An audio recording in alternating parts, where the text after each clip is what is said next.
Marcel, what was the idea? What was the idea behind Martina's juice bar and grill? Actually, I mean, you have asked me about the bar and grill, but I'm going to give you the idea behind the concept, the whole concept behind the whole complex here. Because if you notice, it's a wide space. We have Martina's bar and grill, and it's a full restaurant. We have Martina's on the deck.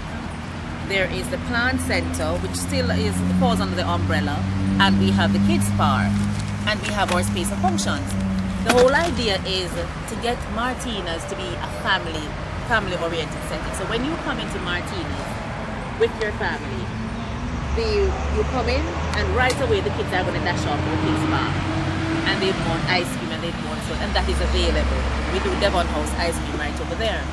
The mummies will want to see some plants, and so no problem, mommy can go right ahead and see her plants because it's a gated area and the kids are very safe. And if daddy wants to hang out at the bar and have a drink, he can do that. And so the whole family is incorporated and engaged, and none the unhappier because everybody is doing something that they are interested in. So it is actually the concept to get the families to come out and to enjoy Martina. When they have all done their separate things, they can go and have a meal right at Martina's because of course, you know, there are things there for kids too. There are fries and wings and fried chicken and things that kids will like. So the whole family can just go there when they're through having their separate engagements and just go there and have a drink and have something to eat before they leave Martina.